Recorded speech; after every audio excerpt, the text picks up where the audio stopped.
അല്ല, നമ്മുടെ പ്രകൃതിയിൽ ഉണ്ടാകുന്ന ഒരു കൂണിൻ്റെ കാര്യമായി പറയണത്. പാടങ്ങളിലും വരമ്പുകളിലൊക്കെ ഉണ്ടാകുന്ന ഒരു സമ്പ്രദായമുണ്ട് കാലവർഷ സമയത്ത്.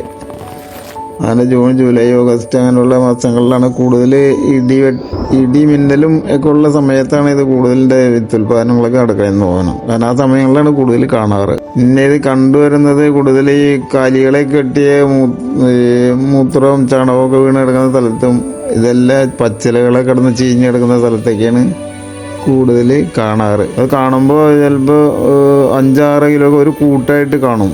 ചിലപ്പോൾ അതിൻ്റെ അടുത്തുനിന്ന് കുറച്ചും കൂടി മാറിയിട്ടാണെങ്കിലും വേറെയും ഒരു കൂട്ടായിട്ട് കാണും. അപ്പോൾ അത് നമ്മൾ ചിലത് കാണുമ്പോൾ മുട്ടച്ച് വരുന്ന സമയത്ത് അത് എടുക്കലാണ് നല്ലത്. വിടർന്നു കഴിഞ്ഞാൽ മിക്കവാറും പ്രാണികളൊക്കെ ഓർമ്മ പെട്ടെന്ന് ചീഞ്ഞു പോവുകയും ചെയ്യും. നേരെ വലിച്ചെടുക്കുമ്പോൾ അതിൻ്റെ കാലോടുകൂടി തണ്ടോടുകൂടിയാണ് എടുക്കാറ്. അത് എടുത്തു കഴിഞ്ഞാൽ പിന്നെ അതിൻ്റെ ഒരു ചെറിയ പാട പോലെ ഒരു ഇതുണ്ട്. അതിൻ്റെ തണ്ടയിലും ഉണ്ടാവും, അതിൻ്റെ മുട്ടച്ചന കുട പോലെയുള്ളതും ഉണ്ടാവും. അപ്പോൾ അത് കീറി കളഞ്ഞിട്ട് അത് നുള്ളി കളഞ്ഞതിന് ശേഷം മഞ്ഞൾ വെള്ളത്തിലേക്ക് ഇട്ടിട്ട് ആണത് നമ്മൾ കറിയൊക്കെ വയ്ക്കാൻ ഉപയോഗിക്കാറ്.